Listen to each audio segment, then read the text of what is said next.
hacernos ver que lo que hoy nos queda del Alcázar, que son unos 14.000 metros cuadrados edificados y algo más de 7 hectáreas de jardines, es un Alcázar reducido a la extensión que fue.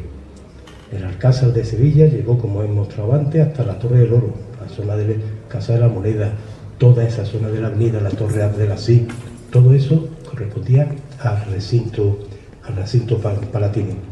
Esta imagen, obtenida en 1988, es por lo menos la más antigua que yo he encontrado, imagen aérea, concretamente en el periodo cuando estuvo en Sevilla y en el Alcázar la difunta reina Isabel II, la reina de Inglaterra, en el mes de octubre del año 1988. Ya nos acerca a ver el recinto que hoy nosotros conocemos.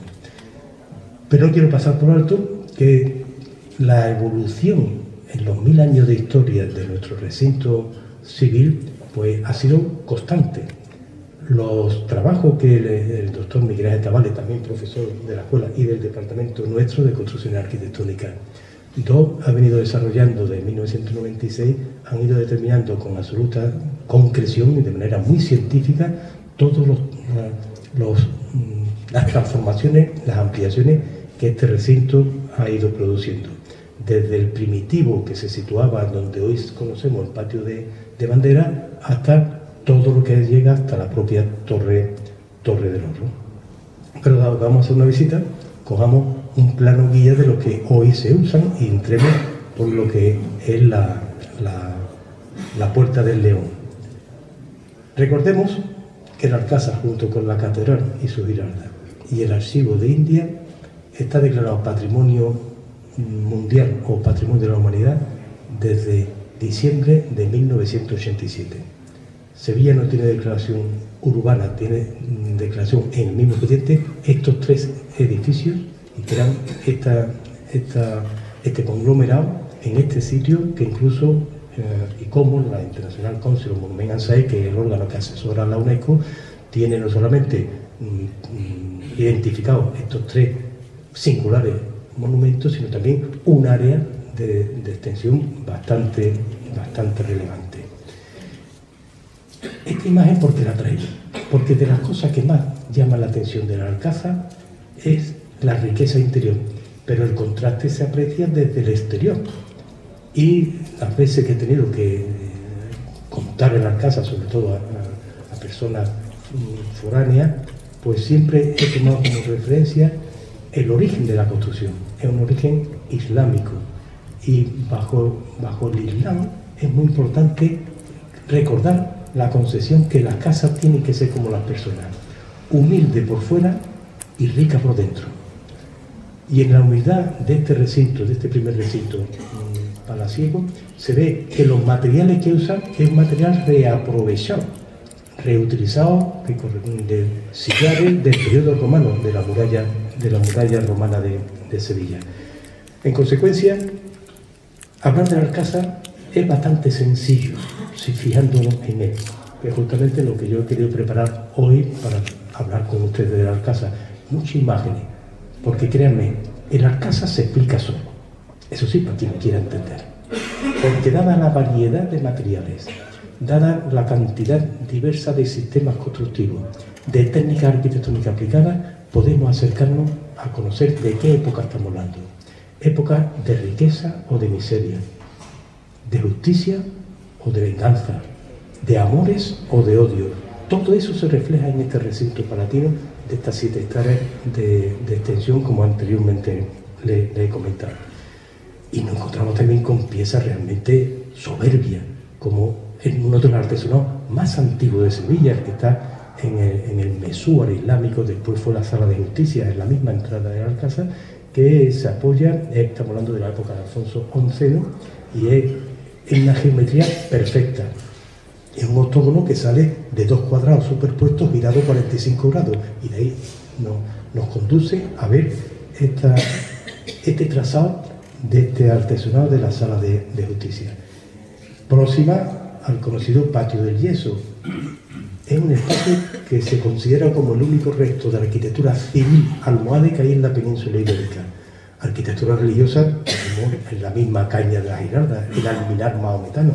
Arquitectura militar, las propias murallas de Sevilla, la propia Torre del Oro, la Torre de la Plata, pero arquitectura civil almohade, el único recinto lo encontramos en esta serie de estos paños de seca, emulando un poco lo que enriquece las distintas caras de nuestra Giralda.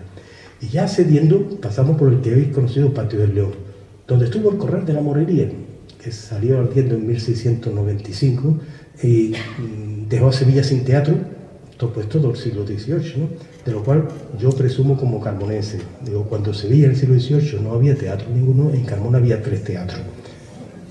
Ese teatro que salió ardiendo estaba en este espacio donde estamos accediendo al Alcázar y donde apreciamos que hay un lienzo de muralla, pero ya no es muralla original del Alcázar, ya es una ampliación, ya es muralla del periodo almohade, y donde nos delata la intervención que hacen después los castellanos, concretamente el rey Pedro I, el justiciero. ¿Qué intervención hace el lienzo de muralla? Pues abrir ese hueco que están ustedes viendo en el centro, porque la construcción islámica tiene muy claro de que desde el exterior no se puede visualizar el interior, hay que reservar la intimidad de la familia. En consecuencia, lo normal cuando se accede por una casa islámica es entrar en recodo formando ángulos rectos, y así se entraba en el Alcázar. Llegando a este espacio, hoy Patio del León, se giraba a la izquierda el Mesúa y después se accedía. El rey Pedro I vio conveniente de romper la muralla en este centro, hacer este arco para que desde el exterior de la Puerta del León se sepa quién es el que manda, quién es el que tiene el poder. Es conocido la cantidad de enemigos, señores feudales que tuvo Pedro I, ¿no? Desde la otra cara de este lienzo muralla se aprecia perfectamente lo que le estoy indicando, ese macizo de fábrica de ladrillo que interrumpe los lienzos de tapier de argamasa que sí eran originales del periodo almohade, que aún nos quedan vestigios como esos agujeros que estamos viendo, que en definitiva corresponden a las agujas del tapier, una manera de construir ese tapier de argamasa. En este espacio, Patio de la Montería, tal vez el sitio más fotografiado de todo el recinto, pues se reúne una serie potentísima de expresiones arquitectónicas, desde estos lienzos de muralla que les estaba comentando ahora mismo hasta la fachada del Palacio de Don Pedro del siglo XIV, la ampliación de otra transformación del siglo XVI, la galería del Cuarto Almirante y el cuerpo edificado del siglo XVIII. Me viene la necesidad, de lo cual me siento muy orgulloso, de tener que diseñar y ejecutar la renovación del Patio de la Montería. Era el año 1995, se acababa de aprobar por parte del Ayuntamiento la creación del Patronato Real Alcázar como organismo autónomo. El patronato se inicia en la época del alcalde Rojas Marcos, en el año 1993, pero como órgano de gestión administrativa. Eso sirvió para nombrarme a mi director y poco más. Nombraron los consejeros, algunos muy populares de aquella época, pero tenía poca agilidad administrativa. Y eso hace que después, en 1995, siendo alcaldesa Soledad Becerril, se cambie el sentido administrativo y pasó a ser como organismo autónomo. Uno de los primeros planteamientos que le hago a los miembros del Consejo del Patronato es la necesidad de modificar el pavimento del Patio de la Montería. El pavimento fue construido en 1946 y estaba compuesto por 2 materiales, el garbancillo, normal nuestro, y unas placas de losa pétrea de Sierra Elvira, muy común en aquellos años 30, años 40, años 50, ¿no? Pero estaba muy fracturado. Y además el mal estado del pavimento hacía, concretamente, cuando en la Expo 92, cuando entraban los coches oficiales, las caravanas, coches blindados que pesaban media tonelada, y la velocidad cuando entraban salían chinos, estaban en muy mal estado. Así lo entendió el Consejo del Patronato del Alcázar, y el proyecto que yo elaboré me apoyé en algo que para mí siempre ha sido esencial en toda mi carrera profesional. Cuando trabajamos en un edificio histórico, tenemos que apoyarnos en la diagnosis sumarial y completa de ese edificio. Tenemos que realizar una mínima intervención y después una máxima difusión. Y a su vez, cuando tenemos que concebir algo nuevo en un espacio histórico, tenemos que apoyarnos en algo tan sencillo como la fidelidad. Fidelidad al espacio y fidelidad al tiempo.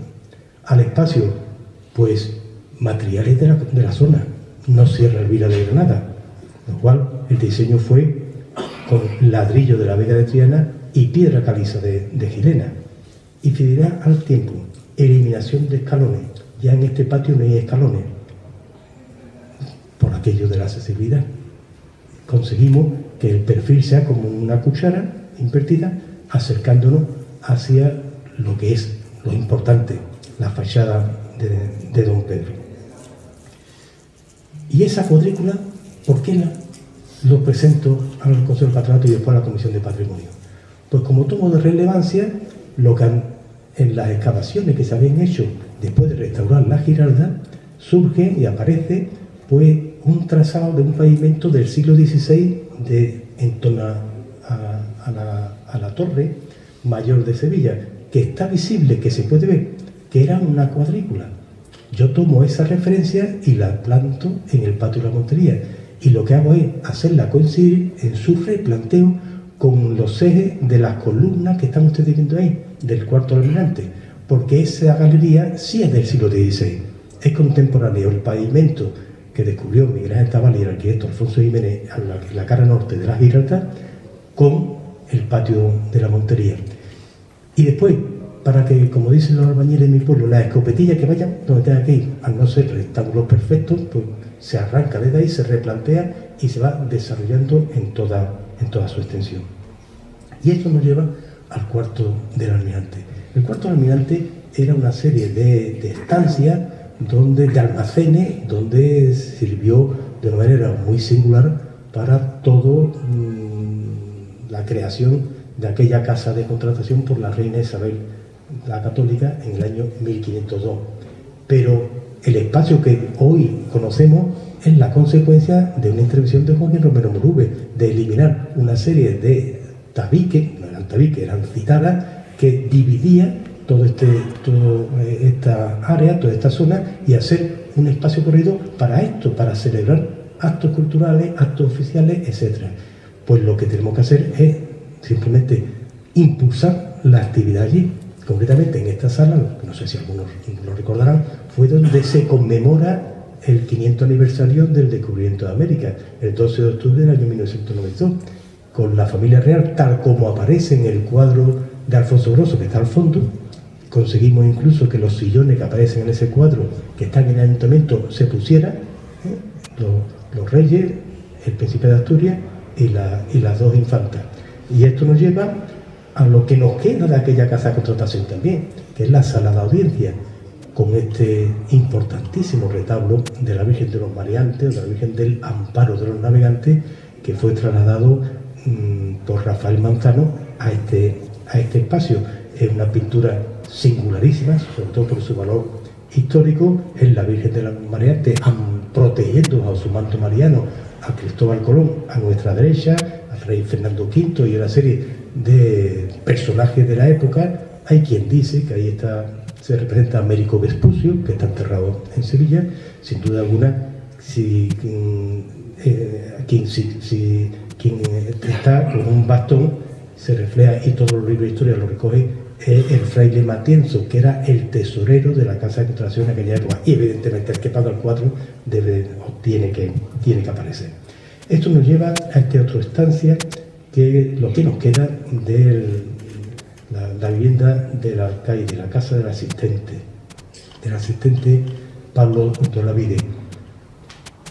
Hoy apreciamos una vitrina con unas muestras de azulejo, y les cuento, siendo Enriqueta Vila delegada de Cultura en 1993 y clausurada la Expo 92, en los antiguos dormitorios del monasterio de San Clemente, el ayuntamiento montó una extraordinaria exposición sobre platería.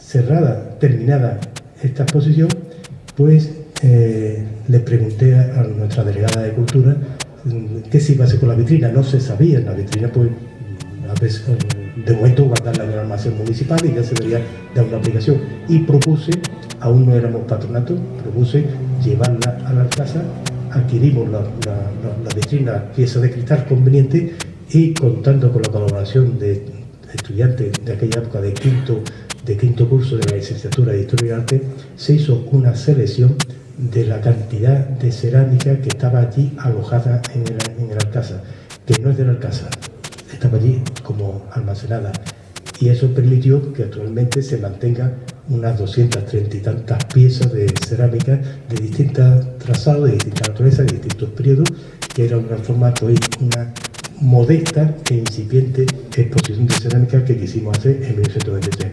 Al lado, justamente, de este patio, el patio de Levie, de una obra magnífica que Rafael Manzano trasladó cuando la casa estaba en muy mal estado. Él estaba entonces de director conservador de la casa, allá por los años 80, pudo rescatar y evitar que esta elegantísima arcada renacentista se perdiera, y la trasladó en lo que él conoce como el barrio de Poniente.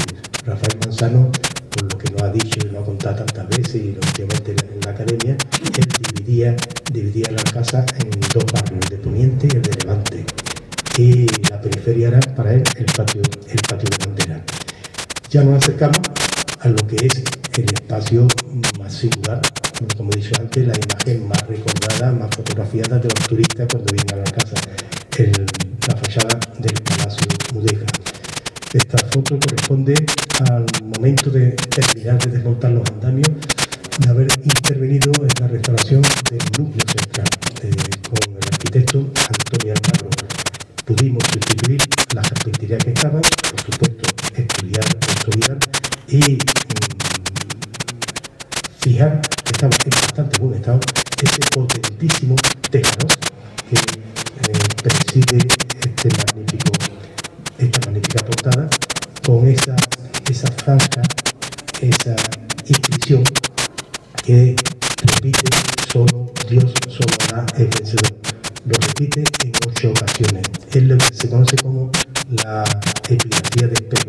Esas líneas azules que ustedes ven en la cenefa central, desde el eje, desde el centro hacia la izquierda, en ocasiones azul sobre blanco, en otras ocasiones hacia la derecha. Se invierte y en líneas blancas sobre fondo azul dice exactamente lo mismo. De la riqueza del Palacio Mudéjar, del Palacio Don Pedro, no voy a empezar ya porque nos llevaría mucho tiempo, pero sí recalcar algunos de los elementos, de los materiales que nos enriquecen, como vemos, paños de alicatado. Paños alicatados todos distintos, pero observan ustedes, tanto en esta imagen como en cualquier otro que lo puedan ustedes apreciar allí en el recinto, que el fondo de ese diseño se apoya en la premisa básica y fundamental de cualquier religión monoteísta. Un solo dibujo repetido muchas veces. Va cambiando un poco, pero la esencia es la misma. Es una de las aportaciones del periodo islámico más interesantes que tenemos en el palacio. Por supuesto, había transformaciones. En el patio de la doncella, el patio oficial, se nos produce exactamente igual que la Giralda. La Giralda, sobre la caña del Aguilar Mahometano, se acrecienta con los cuerpos renacentistas. El patio de la doncella, sobre una arcada mudéjar, se acrecienta con una galería renacentista, de un estilo radicalmente distinto, pero encaja. Es lo que siempre comentamos en Sevilla.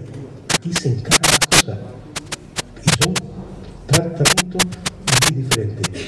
Y otro patio pequeño, el patio doméstico, el área arquitectónico, el patio familiar,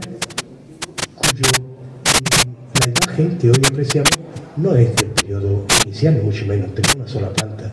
Lo otro es una ampliación, esa planta y la planta superior, que se hace en el siglo XIX, cuando se viene a vivir como reina madre, en 1867, Isabel II. De las piezas del patio del Palacio Mudéjar no me voy a entretener, tan solo marcar las más singulares, puesto que su desarrollo, su concepción arquitectónica es una casa patio. Una casa patio que se desarrolla en un patio oficial, patio de la doncella, y un patio familiar, patio de la muñeca. Y en torno a estos espacios, pues, se desarrollan muchas estancias, las oficiales o las familiares, la típica casa patio andaluza. Imagen del Salón del Trono, donde se cubre con esta potentísima estructura. Sin duda alguna, yo creo que del mudéjar andaluz, la pieza más relevante. Esta imagen corresponde a la terminación de una magnífica restauración que hicieron los restauradores sevillanos Juan Carlos Pérez y Sebastián Fernández. Se pudo, como cualquier restauración, nos lleva de la mano a conocer, a estudiar, a saber de ese edificio. Esa cúpula, esa semiesfera, se divide en 12 usos esféricos solamente, y a su vez se sustenta en 4 figuras geométricas, conocidas como el signo, el azafate, la almendrilla y el candilejo. Y eso se va repitiendo. Y créanme, la distancia midiéndolo con esta cinta métrica tan solo varían 2 centímetros. Creo recordar que eran 9,28 y 9,26. Es una obra de geometría precisa y perfecta la que cubre el Salón de Embajadores. También una magnífica obra de carpintero de taller, lo normal, como es el techo de Felipe II, o la sala de los infantes, esta crujía, esta estancia, donde por cierto nació la condesa de París, doña María Isabel de Orleans. Aquí se me voy a entretener, si me permiten, un par de minutos. El patio de las doncellas. Este era el patio que nos encontramos hasta el año 2002. En las investigaciones que fueron aprobadas, o el estudio que fue aprobado por el Consejo del Patronato y después ratificado por la Consejería de Cultura que inició el arqueólogo Miguel Ángel Tabalé, pues el programa que hicimos cumpliendo la ley del patrimonio andaluz es un año de excavación, un año de caracterización y de publicación. Y él abarcaba 6 años. Era la primera vez que en Andalucía se hacía una investigación arqueológica sin tener que hacer obras, simplemente por conocer, por estudiar. Empezamos de la mano de Miguel Ángel Tabalé por el borde del recinto, por la muralla, y fuimos acercándonos hasta llegar al corazón. Estoy hablando año 2002. Había ya que excavar el patio de las doncellas. Está documentado que en 1583 hasta 1583 era un jardín rehundido, y que en ese periodo que les estoy comentando se cubre, se maciza y se coloca este enlosado marmóreo. Por tanto, se tiene unos antecedentes en el propio archivo de la casa. Pero ¿cómo está? Cuando se empieza a hacer la obra, en el mes de julio, tuvimos que esperar, una curiosidad, a que se celebrara la cena de la cumbre de la Unión Europea, la primera vez que España ostentó la presidencia de la Unión Europea, cuando la Unión Europea no eran 27 países como ahora, eran 15 países. Y entonces la clausura de ese semestre de presidencia española se decidió que fueran en la casa. Desde el mes de abril estuvieron viniendo funcionarios de Bruselas, yo lo estuve acompañando, enseñando la instancia, y bueno, pues la casa tiene muchas posibilidades para celebrar este acontecimiento en un espacio que estamos hablando de unos 35 comensales, que llegaban a 40, más después las mesas técnicas, se podían ubicar en cualquier sitio. Pero estos señores me decían, les mostré el Palacio Gótico, el San Tapice, y dice, sí, pero eso existe en Francia, existe en Alemania, pero lo que no existe es este tipo de estructura. Y se decide que se celebre el 22 de junio del año 2002 en el patio de la doncella, desarrollando con mesas circulares para no tener problemas protocolarios, un sinfín de cosas, con una huelga el día anterior, la víspera, con amenazas de todo tipo, de temas de seguridad, que nos obligó pues, a hacer contrata a centros de transformadores eléctricos, porque se anunciaba un pecado en una de las subestaciones eléctricas por parte de Maica, por parte del barrio de San Jerónimo, y entonces había que evitar que se quedara sin luz toda esa parte de Sevilla. Fue una operación que afortunadamente, porque aquello hubiese sido cualquier tipo de iniciativa o desarrollo de este tipo de operaciones malvadas, hubiesen hecho mucho daño no solamente a la casa, a Sevilla y por pues terminamos esta singularidad y empezamos a hacer las excavaciones. Y empiezan a aparecer los restos que se habían documentado, como he dicho, en 1583. Lo que no teníamos ni idea, el arquitecto Antonio Almagro y yo, como director de la obra, que íbamos a encontrar con un espacio en perfecto estado. ¿Y ahora qué hacemos? ¿Por qué? No solamente es monumento nacional, es que es patrimonio de la humanidad. Y esto transforma radicalmente la imagen de este espacio. Se me ocurrió que escribimos artículos en la prensa local, se hicieron muchos reportajes, dejamos este cuadrante que tienen ustedes en la foto para que todo el mundo opinara, todo el mundo hablara. Había quien decía, oye, qué interesante. Otro, pues se debe de mantener visualmente, pero dejar que el espacio siga siendo ocupado para actividades, colocando una lámina de cristal. Hubo opiniones de todo tipo. En noviembre de aquel año 2002 pudimos conseguir que se acercaran a Sevilla 17 miembros del Comité Internacional del ICOMOS, el brazo técnico de la UNESCO. Y a los 17 miembros nos hemos llegado a la tarde de noviembre, medio lloviendo, les mostré lo que hemos encontrado. ¿Y ahora qué se hace? Y prácticamente por unanimidad, tan solo hubo 2 miembros del comité que no dijeron nada, los demás dijeron: lo que estás planteando es perfectamente reversible, de modo que para adelante. Y eso facilitó a que ya iniciáramos primero las excavaciones, que era el origen de este expediente, que el doctor Tabale conociera cómo era, los restos islámicos de aquello, que por cierto dejó demostrado que el palacio de Don Pedro, el Palacio Mudéjar, es una construcción ex novo del periodo del siglo XIV, no es reaprovechamiento de ninguna estructura islámica anteriores, puesto que había una inclinación de 17 grados entre los muros islámicos con la actual, ¿no? Y a partir de ahí, pues, empezamos a hacer la excavación. Y nos encontramos con un estanque central, no estanque de crucero, un estanque central, cosa ya singular. Y nos encontramos que ese estanque tiene restos de pintura, como ven ustedes ahí. Pinturas, una del siglo XIV, originales, trozos pequeños, y otras del siglo XVI, que esa plantilla no tenían o no tienen un gran valor artístico, pero tienen un valor científico, histórico muy singular.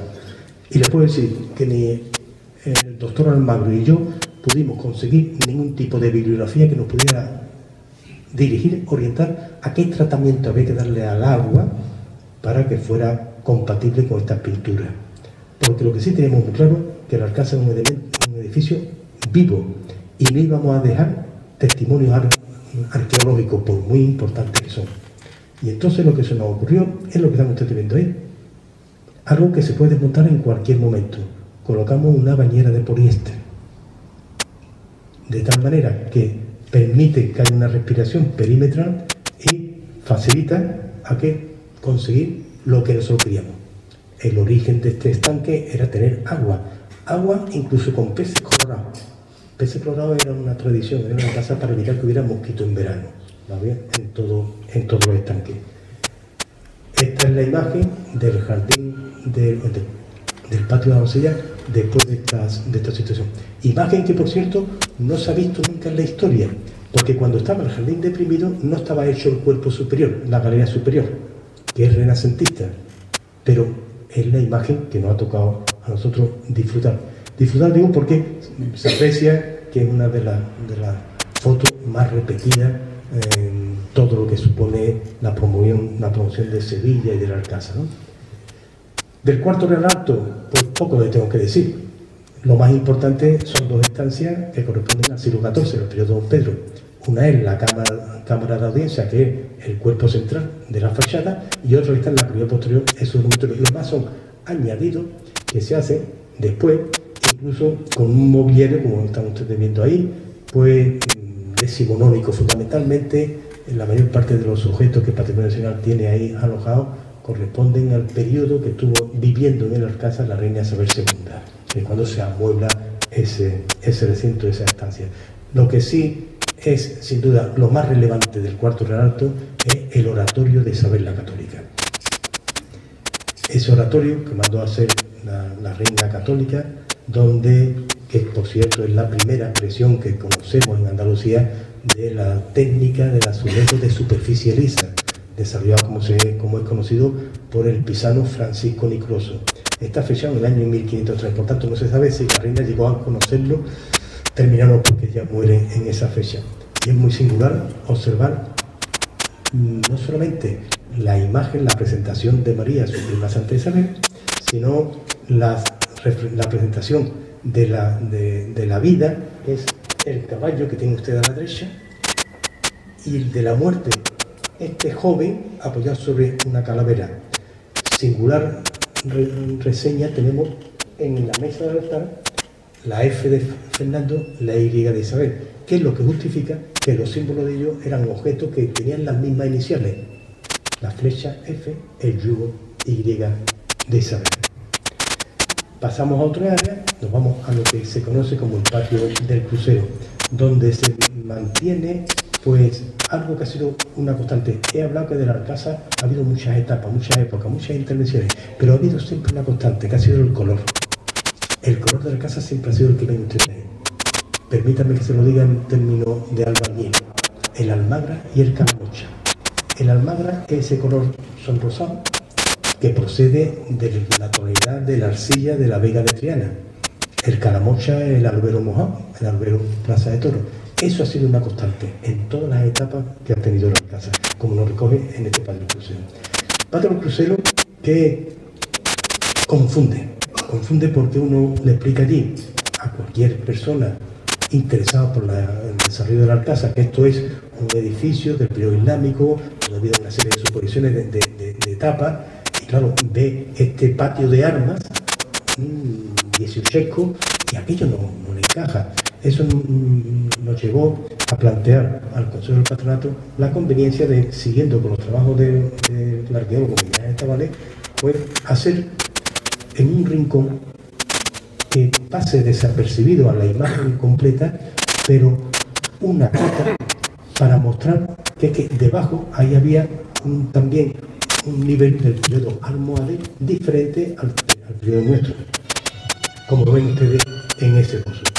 El proyecto fue del arquitecto Francisco Reina, y ahí podemos apreciar en la planta inferior la solería de esos andenes del jardín almohade. Es un jardín similar al que encontramos en el patio de la Doncella, pero de mucha más entidad, mucho más profundo, porque hay más de 3 metros de diferencia. ¿Y por qué se tiene este relleno? Pues bien sencillo.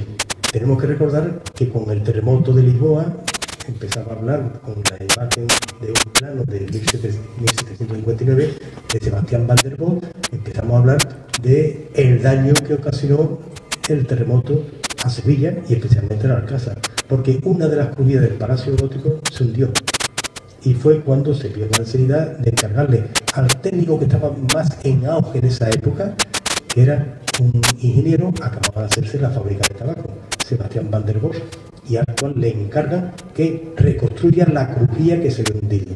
Y este hombre, con la honestidad que le caracterizó, reconstruyó el mismo espacio, pero con otro estilo. Esto tiene poco que ver con la crujía del Palacio Gótico, que era la que sí existía del periodo de Alfonso X, que se hundió. En esta reconstrucción, con este sistema de bóvedas vaídas, nos lleva a la imagen que tenemos de nuestra sede central de la Universidad de Sevilla. Pues hoy se cuelga una serie de tapices que son propiedad de patrimonio nacional, y que fue restaurado, arreglado, compuesto por Rafael Manzano para que se celebrara en el año 1982 la Constitución del Parlamento de Andalucía, el 21 de junio.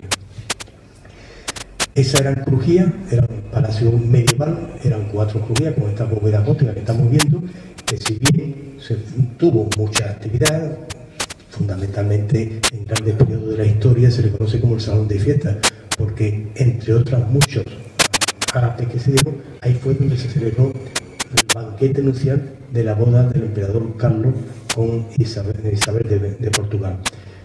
Al lado se encuentra en esta crujía la capilla del Alcázar, la capilla presidida por una réplica de la Virgen de la Antigua, de la Catedral de Sevilla, si bien esta réplica del siglo XVIII, y conocida como la capilla de San Clemente, recordando el día que se conquista Sevilla.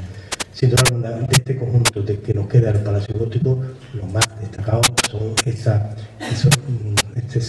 técnicas de azulejería de superficie lisa que desarrolla Cristóbal de Augusta en uno de los alfareros de Triana. Vamos a salir ya a los jardines, para después retornar. Los jardines, como dije al principio, del Alcázar, los más antiguos, formaban como un cinturón en torno a las crujías del Alcázar, porque el resto eran las huertas que servían para suministrar el habituallamiento a los residentes. De los jardines, los jardines actuales han sido restaurados por la arquitecta Lola Robador.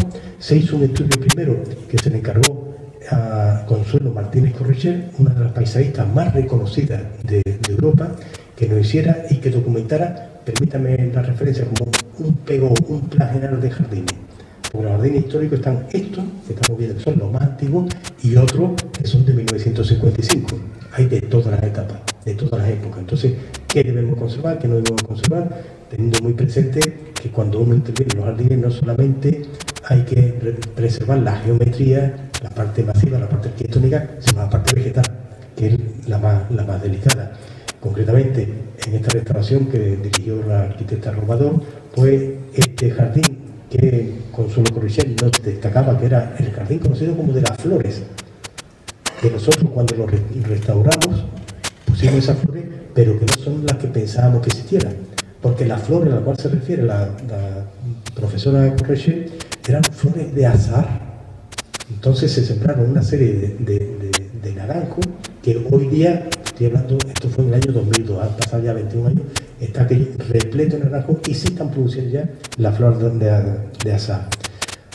Próximo aquí, siguiendo este recorrido, tenemos el Jardín de la Galera, jardines que observen ustedes la altura de los naranjos que anteriormente comentaba, la riqueza de estos naranjos en espaldera, en estas habitaciones que, como antes dije, que para el maestro de obra hispano-musulmán, el jardín era otra estancia más de la casa, del palacio, pero sin techo. Luego para nosotros un patio. Y allí fue donde en el año 1991, por indicación del alcalde Rojas Marcos, pues colocamos esta columna, un poco recordando al rey poeta, rey Taifa, rey Al-Mutalib in Abad, en su 9º centenario de su triste destierro cuando llegan los almorávides a Sevilla. Seguimos y nos encontramos con otro jardín delicioso, no solamente por su espacio, no solamente por su composición, sino por la traslación que se hace en el periodo del siglo XVI. Este era un patio más, cerrado con tapia, pero cuando Belmonto Resta, en comienzo del siglo XVII, cambia un trozo de huerta para construir el Jardín de las Damas, hace y abre esa apertura para que desde el jardín hispano-musulmán se pueda contemplar su obra, se pueda contemplar el jardín renacentista. Es uno de los rincones preferidos para mí.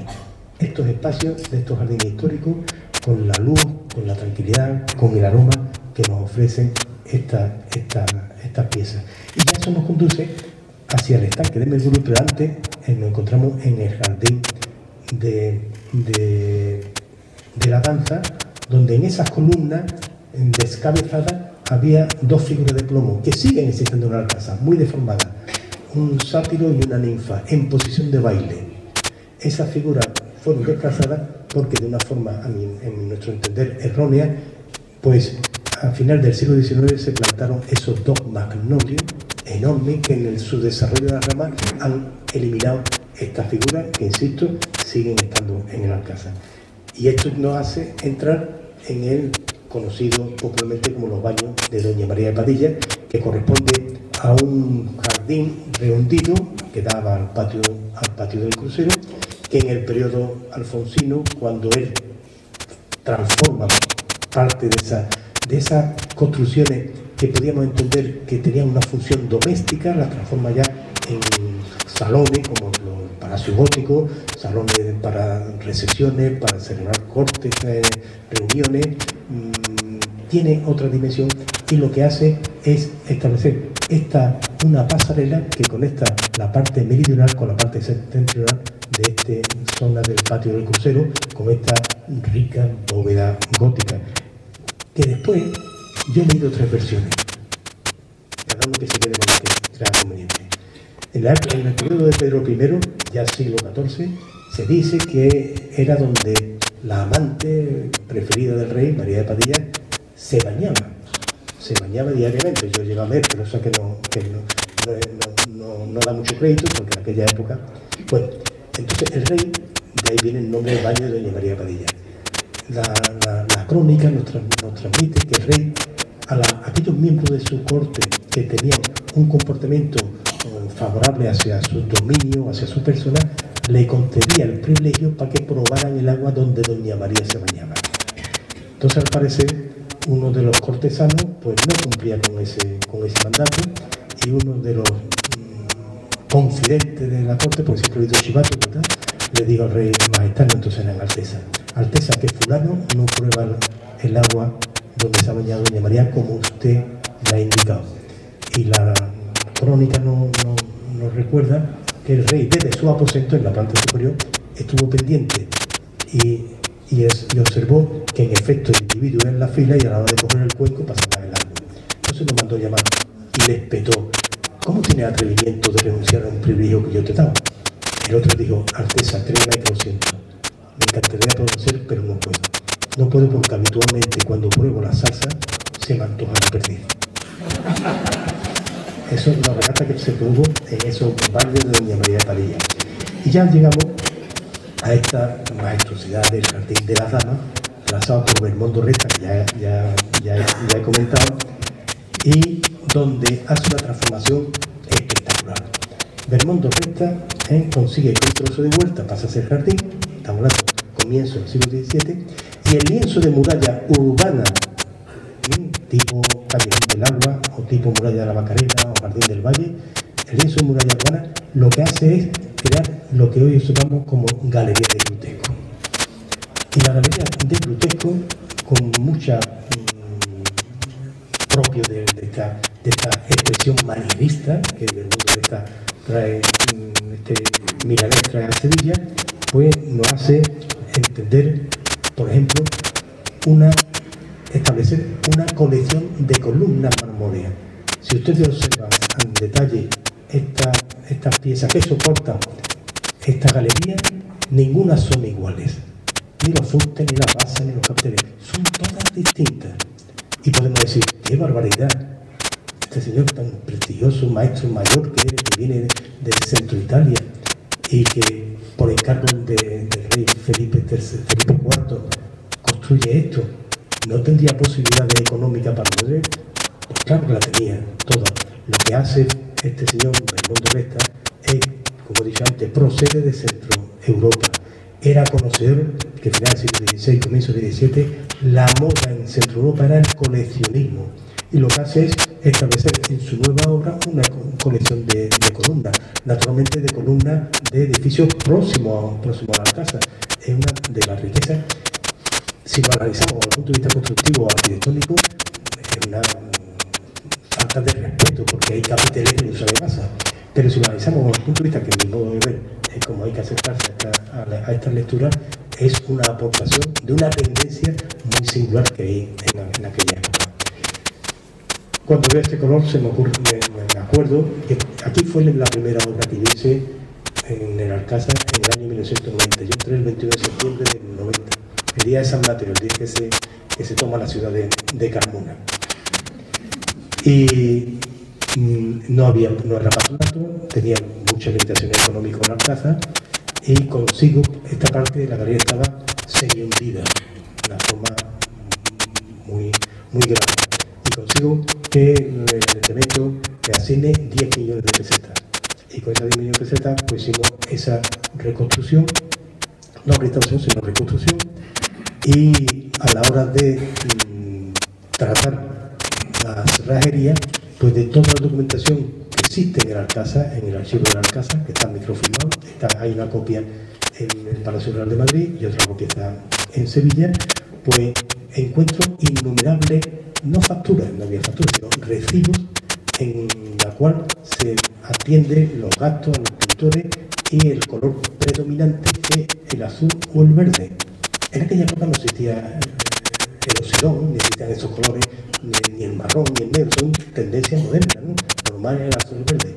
Y permítame que, sin nombrar al señor concejal de aquella época, porque vive, gracias a Dios, en una de las recesiones nocturnas, está hablando ya del año 91, víspera de la F92, pues allí por la noche, pues me dijo, ¿cómo se te ha ocurrido pintar eso de azul? La verdad es que los técnicos siempre queréis dejar vuestra cosita en la obra. Y le dije, perdona, yo no soy así, yo intento ser lo más fiel, y lo he dicho antes, mínima intervención. Y me dijo, pero vamos, el azul, eso. Y digo, mira, en la documentación del archivo de la casa hay decenas de facturas, un recibo, que llaman la factura, en la cual se le pagan a los pintores verde y azul. Y me dicen, ¿tú qué vas a decir? Y me acordé y le dije, eres mayor que yo y te acordarás de algo que yo recuerdo cuando íbamos a la feria de abril al Plaza de Sebastián. Había las sevillanas corraleras y había la letra de una que decía, entre cortinas verdes y azules rejas, dos amantes se dan sus quejas. Por tanto, el azul es un color habitual en el periodo de historia. No me volvió a decir nada y estoy hablando del año 91 y se decían azul. Algo también para mí me resultó muy singular. Aparte de apreciar esta nueva concepción de este jardín manierista de Belmondo Resta, como ya vemos la fuente elevada, una fuente debida a Neptuno, no es la fuente a ras de suelo, que era lo clásico del periodo dinámico, ya se lo hemos hablado, pues nos encontramos con la fuente del órgano. Está documentado que ahí había una fuente del órgano que fue trazado por Belmondo Resta. Este italiano trae mucha influencia de sus conocimientos de lo que existe en Italia y monta en el Alcázar una fuente de órgano hidráulico. Resulta que en el año 2003-2004, no lo puedo precisar, me invitaron a participar en un congreso de arquitectura palatina. Y ahí coincido con un señor, Leonardo Lombardi, catedrático de arqueología en la Universidad de Roma, y él que había restaurado la fuente de Tívoli, que después se había hecho una copia en el Quirinal romano. Entonces, en una de las pausas del congreso me acerqué, me presenté y le dije, ¿le importaría usted ver una fuente del órgano que tenemos en Sevilla? ¿Una fuente del órgano? En España no hay ninguna, digo, perdona, en Sevilla hay una fuente del órgano. Bueno, no se me olvidará, fue al día siguiente por la tarde, a las 4 de la tarde, algo mayor que yo, el hombre se emocionó, se metió por todos los vericuetos de tubería de plomo que está ahí. Recuerdo su imagen, estaba empolvado, estaba muy emocionado, no tenía ni idea. Y yo decía, Leonardo, estaríamos encantados de recuperar la función de esta fuente, ¿no? Digamos que no tenía ni idea que en España era una fuente de órgano, pero ya naturalmente la historia, Belmondo Resta y tal. Entonces, volví a Roma, lo estuvimos comunicando, volvió con su mujer, que es mi historiadora, y me dice, mira, esto, la restauración no va a ser posible.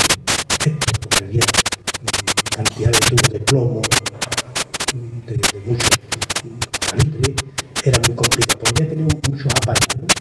Y dice, lo que sí que vamos a hacer es un restablecimiento, no restauración, sino vamos a restablecer la función que tiene. Y digo, pues mano a la obra. Y en efecto, hizo el proyecto y hemos podido recuperar que la fuente en hora punta, durante 5 minutos, toque 2 sinfonías, cogimos una partitura de la época, siglo XVII, naturalmente estamos hablando de música religiosa, pudimos cogerla de la iglesia del Salvador, que en aquella época la estaba restaurando Fernando Mendoza, y nos pasó toda la información, concretamente de Correa de Araujo, y durante estos fragmentos de 5 minutos escasos, pues a través de un depósito de agua, una cámara eólica, un cilindro y 70 tubos, se consigue reproducir el órgano gracias al agua. Ya está hecho el proyecto, le comenté, y ahora ¿quién hace esta obra, esta instalación? No tengo idea. Digo, yo le decía a Leonardo, queremos el mejor, que no te preocupes, que no va a ser mejor, es que es el único en el mundo, el que me lo ha hecho en el criminal, es un galés, Tony Briscoe, como ven ustedes, el que te enseña un británico encantador, ¿no? Y el que permite que facilite si se tiene ya un mantenimiento anual para que cumpla esa función, ese privilegio que tenemos en casa de escuchar que el agua produce una sinfonía. Y ya el otro, la ampliación de este jardín nos lleva a una pieza fundamental, el senador de la alcoba. Fundamental, primero por su volumen, por su edificación y por el revestimiento, la mayor parte del periodo del siglo XVI-XVII, que están tanto en su exterior como en su interior. Abajo del todo, ven ustedes que hay como una barrita metálica que están protegiendo una planta hecha en la zona del primer laberinto vegetal que tuvo la casa. Eso es del año 1546. Porque el laberinto de Remón no es el primero, es el tercero. El primero estaba en una jardín inconsumible. El segundo se situaba donde hoy se encuentra el Monte Parnaso. Pero resulta que la gente de Cristina de Borbón, pues desde su aposento veía que cortesanos y cortesanas dentro del laberinto cometían actos impuros y mandó quitar el laberinto. La decisión fue desplazarlo 800 metros más adelante, el laberinto sigue existiendo. Luego del jardín moderno, ya hemos pasado de la corriente de la exposición iberoamericana del periodo del Marqués de la Vega Natural, amigo íntimo del rey Alfonso XIII, el constructo de la Huerta Retiro que se transforma en el jardín. Se la conoce como el Marqués de San para jardinero también en el jardín de los 29, cuya intervención es con una traza distinta, mucha geometría, del mismo autor que hace de Perusa, del mismo autor que hace también de Montaña en el Nachuelo, y que nosotros, aparte de trabajar mantenimiento, sí tuvimos la necesidad de las fuentes que enriquecen este recinto, pues de notarla y de elevarla, pues debido a la cantidad de tratamiento que se hace al pavimento, vertido el albedo, a los 3 años, pues ya quedó excesivamente hundida y perturbaba lo que es las piezas cerámicas y tanto enriquece. El último curso de jardín de la casa fue construido, trazado y diseñado por el diputado José Manuel Burgos, ya por el año 1956, el conocido como Jardín Republicano. Un jardín visto como era el mismo en el grupo, que incluso con los pocos recursos pudo construir estos estanques, la fuente del centro, soy el fundador del convento de Santa Clara de San Juan Mayor, y es una población más de la tendencia de jardín que hace que las 7 hectáreas de nuestra casa ya no haya ningún terreno dedicado a huerta como era originalmente todos los jardines. Jardines que en mi etapa lo único que quise aportar, aparte del cuidado y mantenimiento, es darle un punto de color. Se plantaron más de 5.000 clientes de rosales en esta zona del jardín de los poetas. Y también, como no, el poder mantener, sobre todo en materia de conservación, que el agua procede de los pozos, que tiene 3 pozos, con abundante caudal de agua, lo cual siempre me ha hecho pensar que cuando deciden el periodo islámico construir el recinto, la fortaleza, el Alhambra en ese espacio, ellos se garantizan que haya agua. Ha sido fundamental. Incluso en el año 93, en mi etapa de los 18 años de director, tuvimos una sequía grave en la casa, nunca se quedó sin agua. Siempre hemos tenido agua. Si es verdad que el agua para el mantenimiento de esta cerámica que enriquece estos jardines que he comentado del Palacio del Marqués de Benclán, hay que darle un tratamiento, por lo cual diseñamos una estación de filtraje que es la que facilita que el agua llegue a las distintas estanques de esta zona con un mayor grado de pureza. Quiero terminar definiendo este espacio con esta portada, la puerta de los duques de Arco de Marsella. La puerta que fue adquirida por el rey Alfonso XIII de su pecunio particular, privado. Enterado por don Benigno de Benclán, de hecho antes muy amigo, de que esa puerta la había comprado William Randolph Hearst. Creo que algunos recordarán esa película de Orson Welles de Ciudadano Kane. Bueno, pues Ciudadano Kane, este señor, este empresario, en En aquella época se adquirían muchos bienes patrimoniales de España para instalarse allí. En concreto, esta puerta se llegó a un acuerdo con el administrador del duque de Arca de Marchena y se la iba a colocar en su finca de San Simeón, en Florida. Se entera el marqués, se lo dice al rey, y el rey aplica el derecho de planteo y retracto. La quiere y la manda a colocar en su casa. Es una portada gótica espectacular. La imagen que tenemos hoy corresponde a la restauración que hizo la arquitecta Lola Robador allá en el año 2016, 2017, no recuerdo bien.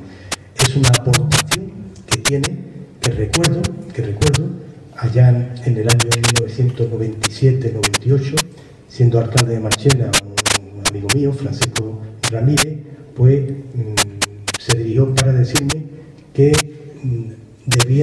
estaban ellos intentando restaurar el Palacio del Duque en Marchena, una magnífica restauración que han hecho, pero querían colocar la portada que le faltaba, y me pidió, ¿no?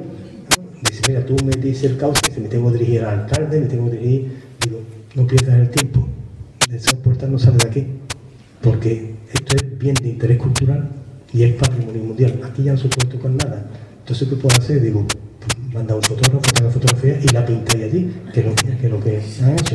Esta portada es una aportación de este periodo que forma parte también de la historia de la Alcázar. Historia de la Alcázar y no de los alcázares. Muchas veces, sobre todo los forasteros de Sevilla, me llegaban que los alcázares y yo decía, no, el alcázar en singular es una fortaleza. Es cierto que consultando la crónica, en los archivos, hay etapas como el siglo XVIII que hablan en plural, pero tan singular, pero es el Alcázar, ¿no? Yo siempre he comentado, en Sevilla no es ni el Real Alcázar, es el Alcázar.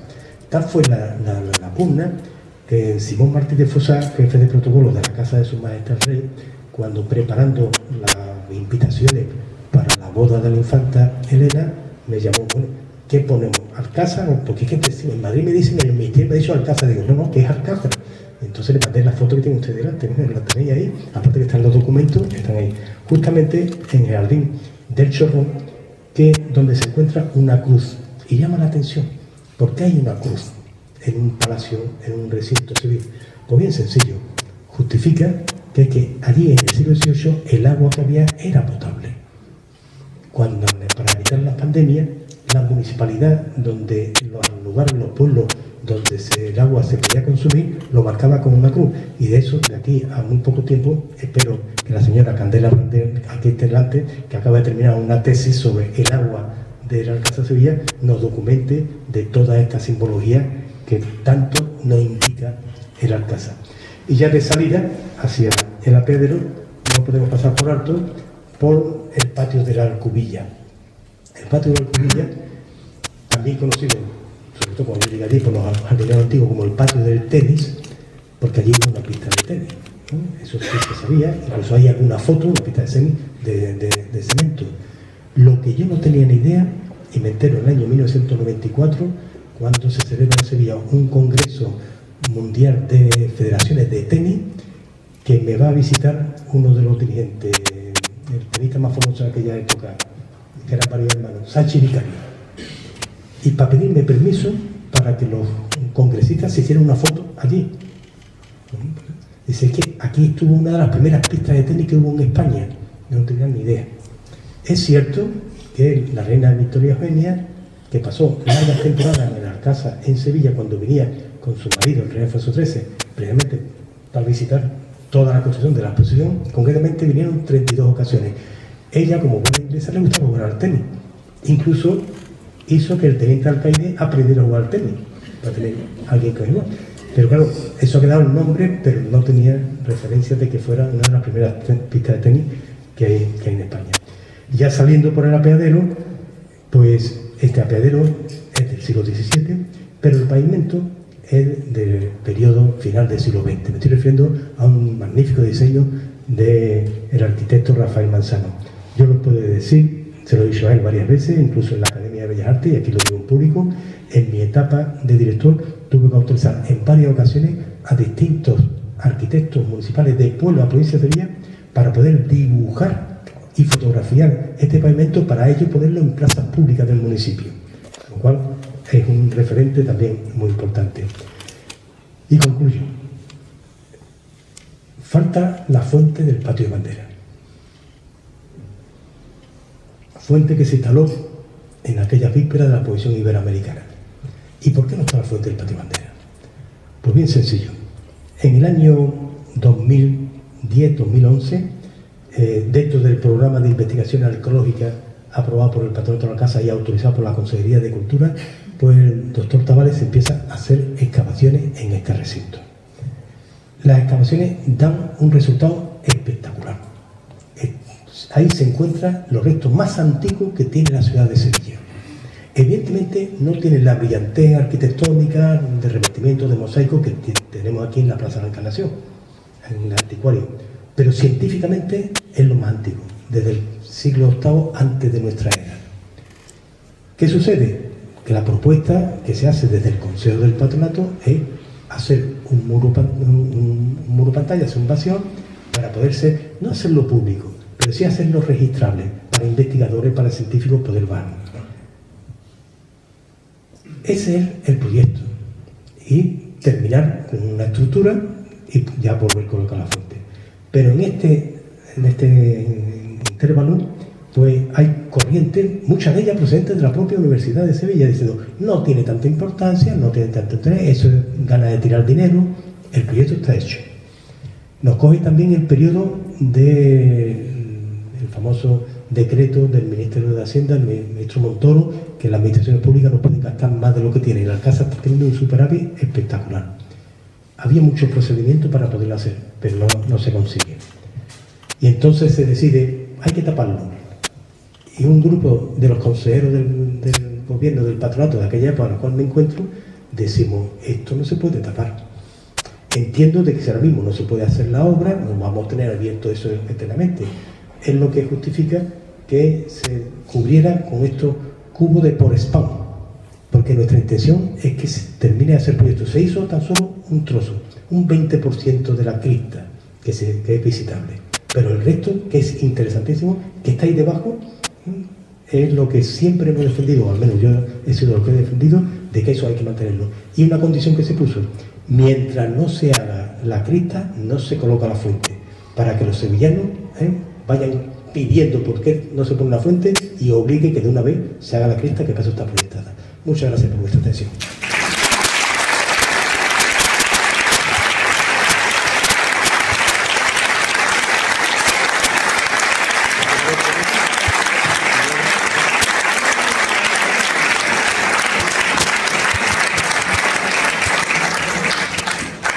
Muchísimas gracias, María, por este interesante paseo. Y abrimos, si les parece un turno de preguntas o comentarios.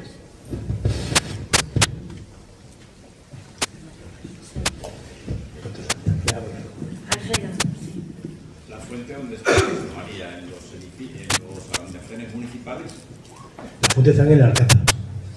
La fuente está en el Alcázar, que también tiene su propio almacén. Está allí. Perfectamente reservada, sin nada, para poderla instalar. Pero esperemos que se haga primero la cripta. ¿El proyecto que está hecho por parte de la agencia? No. El proyecto está hecho por encargo del Patronato de la Alcázar. El mismo Francisco Reina, el arquitecto que ahora mismo está dirigiendo la fábrica de artillería, fue el autor del proyecto.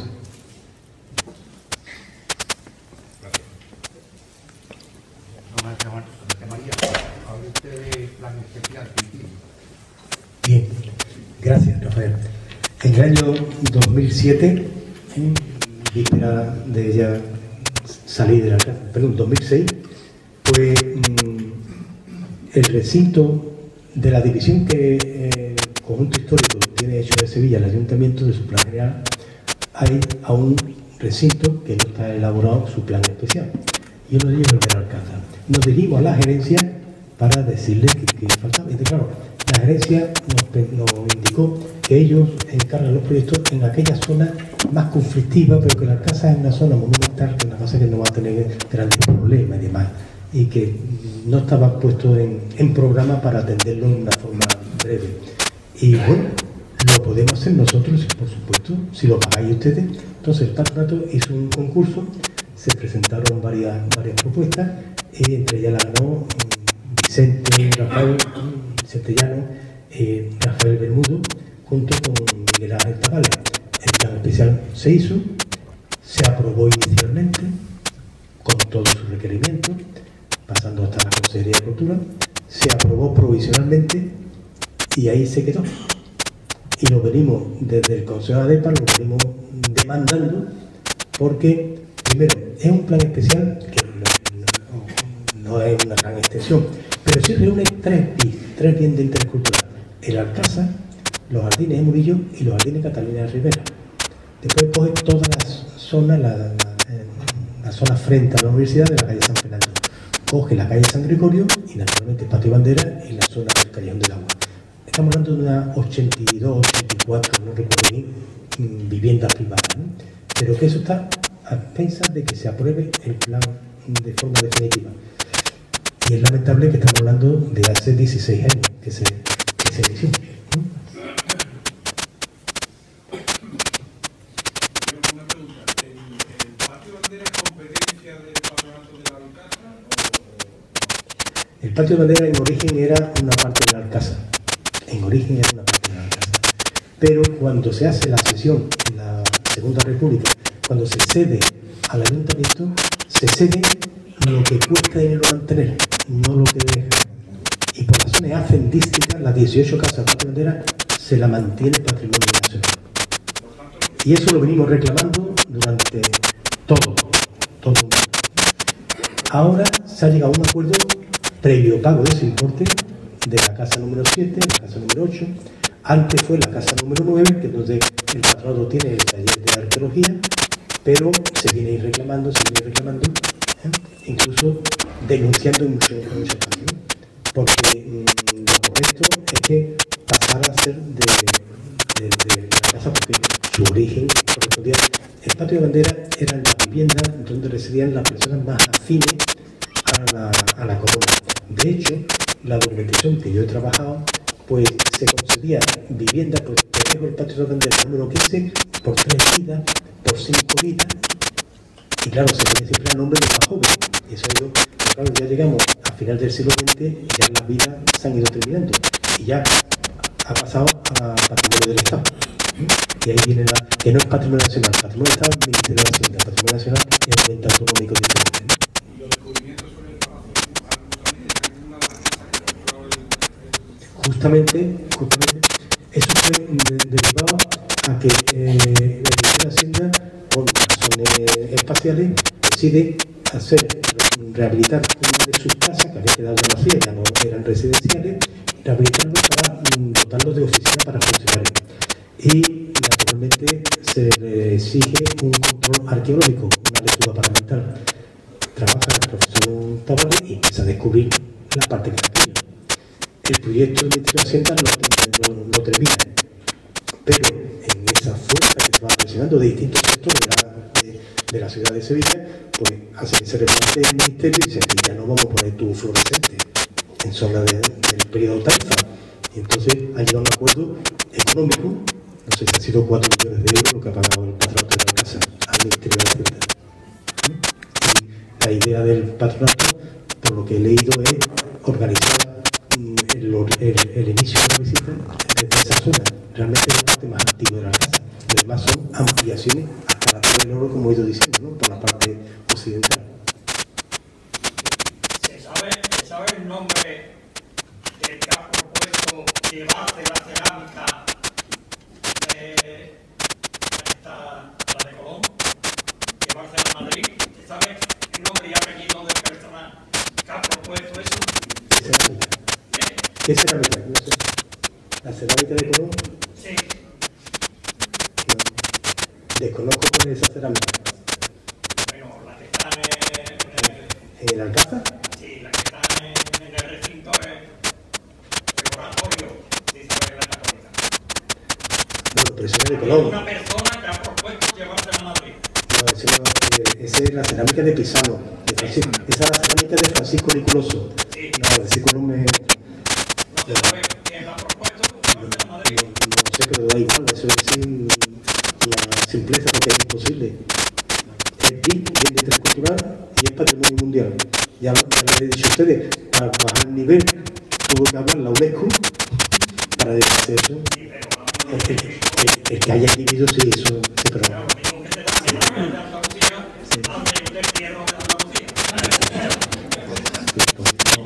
No lo conozco, no lo conozco.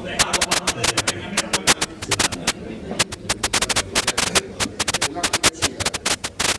El Palacio de Ayuntamiento de lo que decía, antes de eso, había un recinto para la Casa de Gobernador, en la época de la provincia de Cero. ¿Qué era eso? Antes del Palacio de Ayuntamiento. Del Palacio de Ayuntamiento, como tal palacio, no queda nada. Queda recinto, queda...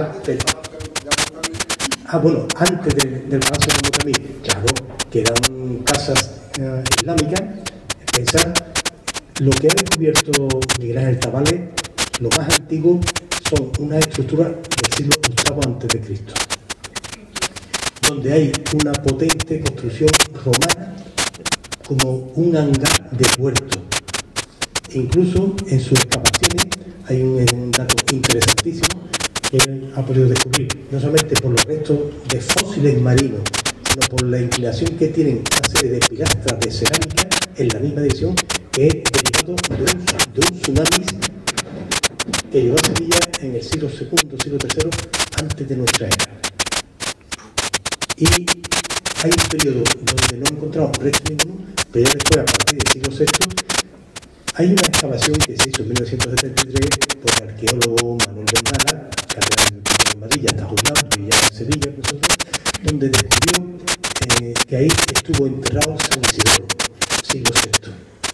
Pero antes de San Isidoro, Tabales ha encontrado todo esto que estoy diciendo. Hay un lapso importante, hay un par de siglos donde no hay ningún tipo de edificación, derivado de este tsunami que tuvo que arrasar toda esa zona. Hay que pensar que la confluencia del río Guadalquivir con el Margarete quedaba como un espón. Y naturalmente ahí tuvo que haber, según la teoría de Tabales, un templo posiblemente dedicado a Isis, que cuando el viajero se va acercando se encuentra la potencia de esa Ispanis, ¿no? Y después de eso hay construcciones, barrio periférico de la ciudad. Hay que pensar que en Sevilla, en el periodo romano, en su lado meridional, la muralla iba por donde hoy está el Palacio Sobispal, aproximadamente. Entonces, esta muralla de aquella época.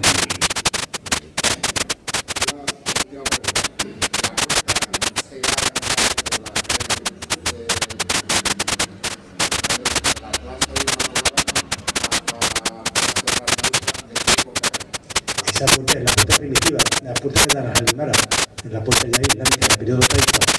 Esa es la puerta primitiva de la casa, que da a una casa de Patio Bandera que actualmente, a través del Estado, se ocupa como la agencia medioambiental o algo así.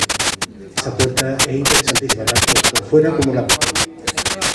Sí, está cerrada.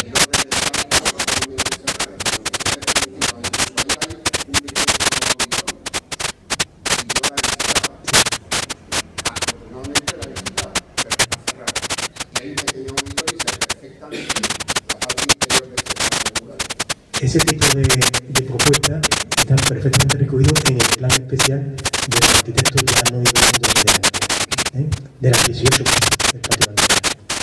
Incluso el tránsito por el adarve de la muralla, una visión espectacular. El Alcázar también está por descubrir. Hay muchas cosas del Alcázar por descubrir. Afortunadamente. Pues si no hay ninguna otra intervención, damos la sesión por concluida. Agradecer una vez más a José María que nos acompañe y dándoles las gracias a todos ustedes por visitar la casa y recordar que aquí tienen